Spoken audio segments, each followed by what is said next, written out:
Hey, Shalom Chevre, it is Parshas Re'eh Tafshin Pei Daled. So look, I'm going to be a little cheeky. I really want to jump. I'm going to use the Parsha as a springboard into just giving over what I think is a very important idea, which I know you guys care about. And the really what we're going to address here is what's this whole thing with Yichud Hashem? Like, what's the big deal about Yichud Hashem? Why is Yiddishkeit? Why was that the Chiddush of Yiddishkeit? And why is that the cornerstone of Yiddishkeit? And like everybody's got it now. Like everyone knows the Islam. The two major religions, whether or Christianity is monotheistic or whatever it basically is, and Islam is, and Hinduism, when you learn into it, is also. It's like, what's the chap? There's one God, not two gods, yeah, or even everything's one. What's like Lemaisa? What's so choshev about? What's so choshev about that? Okay, so I wanna bring there's an Or Chaim in the Parsha. Oh, we have Yitzi twice. Makes me feel more popular. It's all good. It's all good. Okay, so the pasuk is it's Parshas Re'eh Yud Beis. Pasuk Beis. Abeid ta'abdun es kol hamakoim asher avdu sham hagoyim. Destroy, you shall destroy all the places that the goyim worship. Asher atem yoshim oisam, that you inherit them, like that you basically conquer and take them over. Es Eloheihem, their gods. Alaharim haramim, on the high mountains. Alagros, on the valleys, the Sachas Kol Eitz Laman, and underneath all the fresh trees. I'll just read a little bit further, one more pasuk. Shalom Aaron. V'nitatztem es mizbechoisam, you should destroy, break apart their mizbeachs, their altars. V'shpartem es matzevoisam, and you should smash their matzevas, their stone monuments, whatever. But Ashreihem Tisrafun Ba'esh, the trees that they worshipped, burn them in fire. And the idols of their gods, Tagadeun Be'ibadatem Es Shemam, destroy, completely smash out their name, Minamakomahu, from the place. So it's a start couple of psukim. Basically, don't stand for any of Avodah Zarah. You have to stamp it out legamre. You have to smash it down. Yeah. But listen, there's a really important little nakuda that really the Rambam says that the Or Chaim HaKadosh brings out. I want to hop on. Asher atem yoshim oisem. He's really going on, without going into the whole lumdus beforehand, he's talking about it says abeid to abdun. It's a double lashon of destroy, you shall destroy. Okay, it's pasuk Yud Aaron, just you missed it. It's Yud Beis, pasuk Beis. Okay, Yud Beis. Or Chaim HaKadosh. Okay, Yizba al pi masha kasv Rambam perek zayin mehilchas avodah zarah. V'zel l'shoyin. Eretz Yisrael, in Eretz Yisrael, mitzvah lidoif achrei ad shi'ah be'eloisa. There's a mitzvah to chase after the avodah zarah until you destroy it. Aval b'chutz la'aretz chulei kol makom shenichbo yisho yisrael na'abed kol avodas koychavim sheboi ad kan. But in chutz la'aretz, if you conquer a place, then destroy it. But you don't have a mitzvah to chase after avodah zarah to destroy it like you do in Eretz Yisrael. Hariki Gedachiv Ibud Avodah Zarah. This is the definitions, whatever, of Avodah Zarah.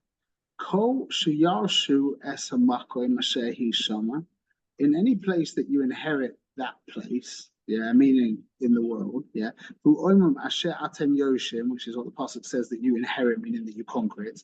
Can get the Zeh Shavim Kol Ha'oretz. That's the whole world. The whole world is shava. If you come into a place and you take over a place and you find there's a avodah zarah there, that's shava the whole world. Wherever it is, whether you're in Manhattan or you're in Los Angeles, whatever, or you're in Eretz Yisrael, It's the same thing. The term ki kefil abe ta'abdin. The reason why the lashon is doubled, abe ta'abdin, yeah, you shall surely destroy. Yisba al derech oimam b'mesechus avodah zarah. Explains in the Gemara in Avodah Zarah. Shebitl avodah zarah so shnei devarim. We need two. There's two things that are necessary for avodah zarah. Shoichek, the zoik leruach or meit liyam. Two things. First, you have to crush it down, mamash, grind it down, and then either throw it into the wind or sprinkle it in the sea. There's two special avoidance. And if you do only one of them, if you either just crush it or you just throw it into the sea, yeah, then you're not yotzi the chiyuv. You have to smush it down and dispose of it. But it's a kaful lomer shnei budim. And this is the two lashonos of shnei ibudim. Okay, and now this is the point that we want to get to here.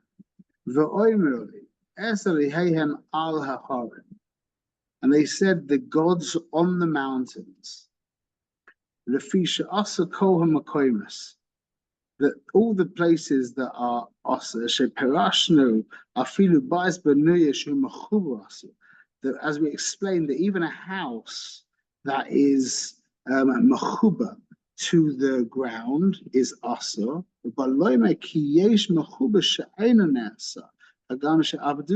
this includes this is marba the inyan, or it excludes really. It excludes there's something that's mechuba to the ground that if they worshipped it, you don't destroy.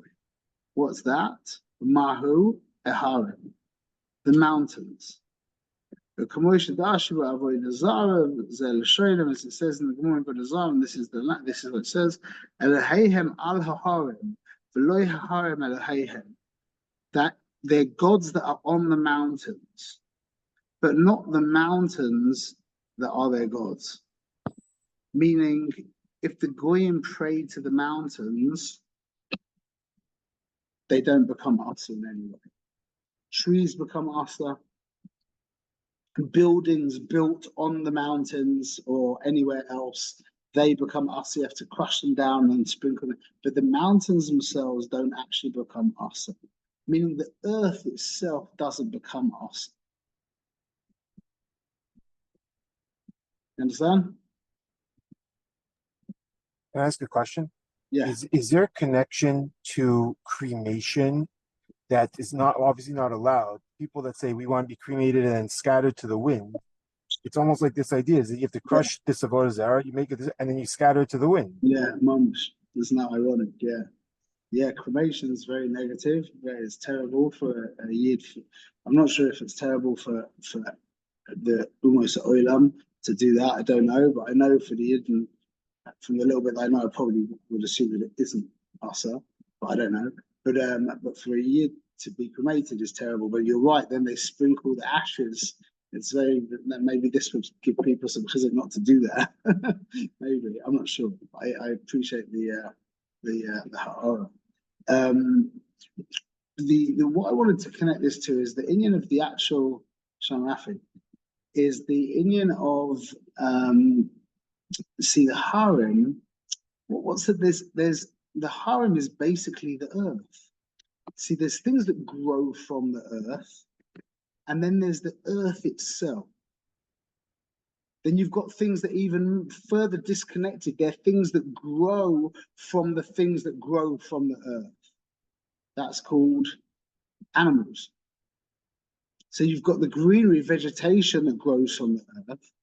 Then you've got chayas that grow from the growth of the earth, and human beings that grow from animals, from the vegetation, etc. Okay, but the actual earth itself.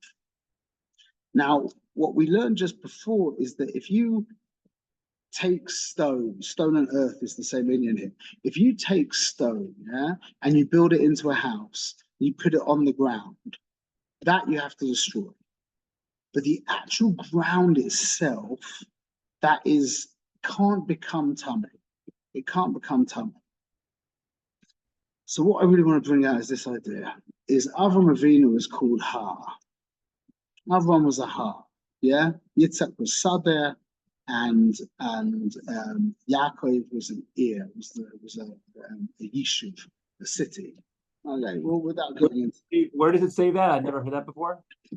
it's Yidua, it's in the Medrash, but it's a. I'll find your source for that. But that's we say that the Avraham Avinu is a Ha, is connected the mountains, and Yitzhak is the field, and Yaakov is Moshe, is the Indian of a settled area, settled place. Okay, so the Indian of the Ha. See, when you talk about a mountain, you're not really talking about something other than the ground. It appears to be something, but it isn't something other than the ground. It's the ground. That's what it is. By the way, this is the Indian. Oh, Yaakov is the bias. Yeah. This is an emotion. Yeah. Oh, but you're actually saying the actual bias. Yeah. So the Indian is that Avraham, what the chiddush of Avraham is that he discovered monotheism. He discovered that Hashem Echad. But what, see now, discovering that Hashem Echad is one thing.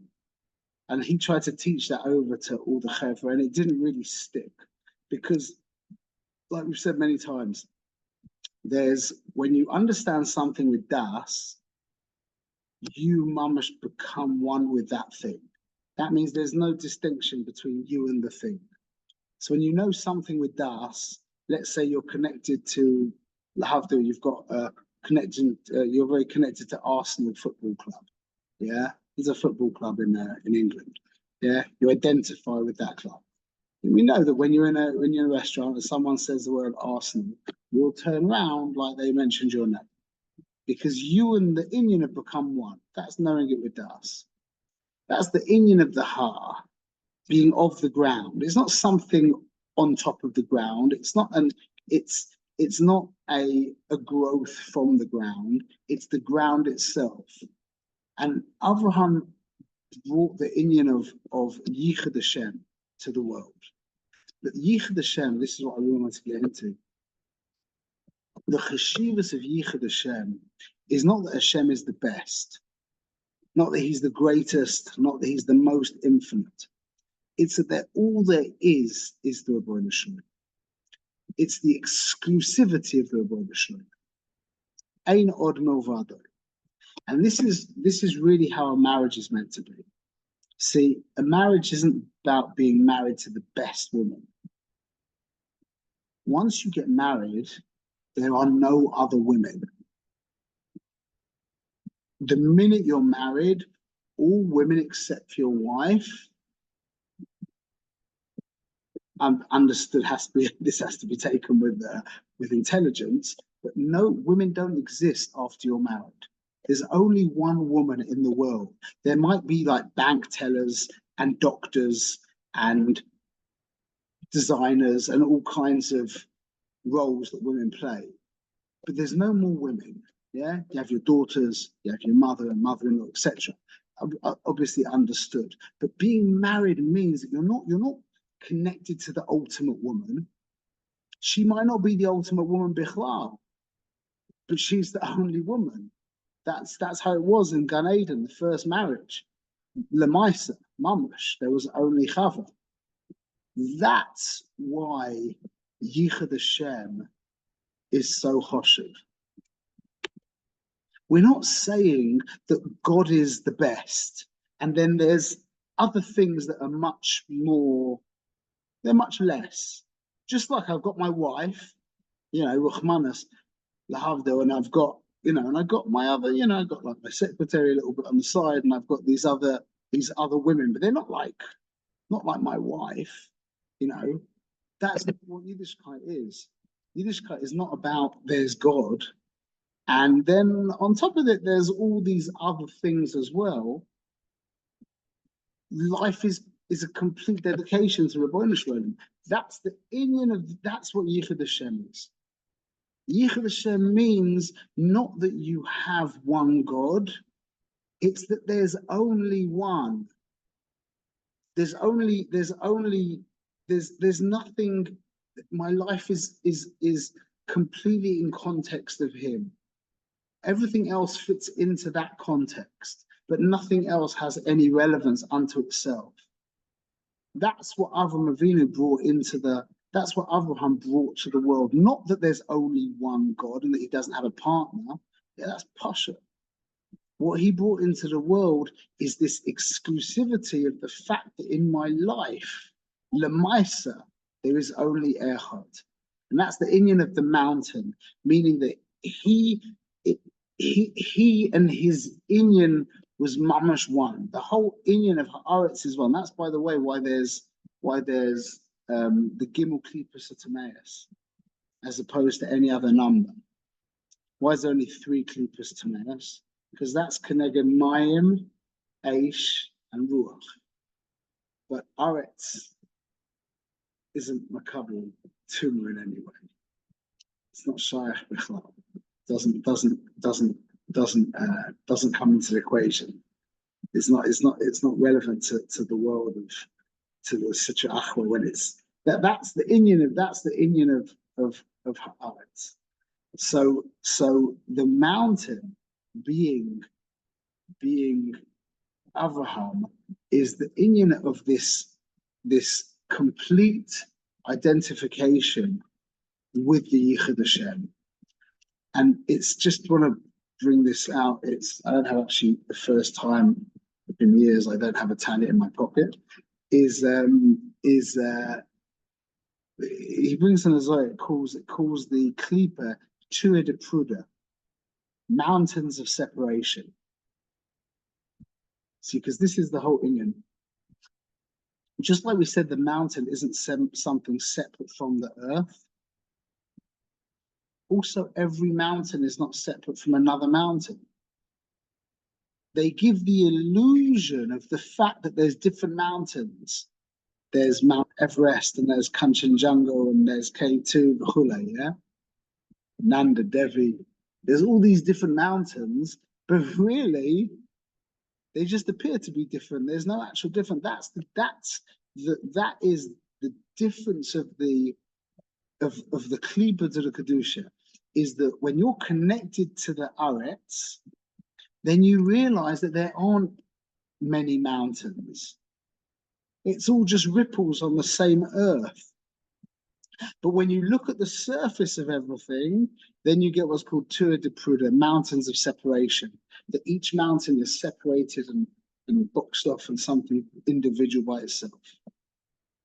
That's really my message that I just wanted to give over, is this inyan of being mechuba to the inyan of Yichud Hashem, where it's mamash one with who we are. That's the inyan of Avraham Avinu. But to go even further, and not only that, but if we were to look at mountains on a chetzonius level, we will see that there's actually lots of different mountains, and that's the inyan of period, that's the inyan of the Klipa. So the same thing that by Kedusha is, when you think a little bit deeper, you realize it's all one, is the exact same thing that the Klipa uses to prove that there's lots.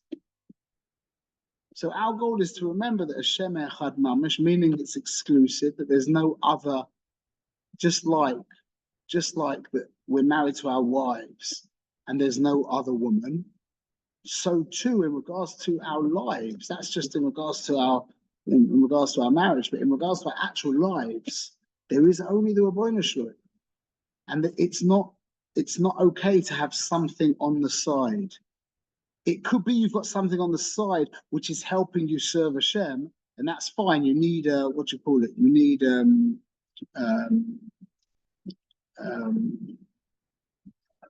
not expressions, what's it called? Outlets. Crutches Crutches or outlets or whatever it is, but you have to remember, these things they need to be taken in context. You can have hobbies, you can have causes even, but it always has to be taken in context. It's there to help you. It's there to help you serve the Ribbono Shel Olam. That's what it means that Hashem Echad. that our whole lives are in context of his reality, and that everything within our life is part of that.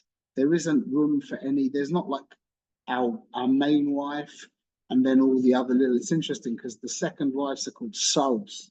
They're from Russian Sam. Because really we were built to be connected to the Echad. Okay, we should be Zoshim to be connected to the Echad, B'ezrat Hashem. Okay. Oh, man, thank you. Good Shabbos. Good Shabbos, good Shabbos.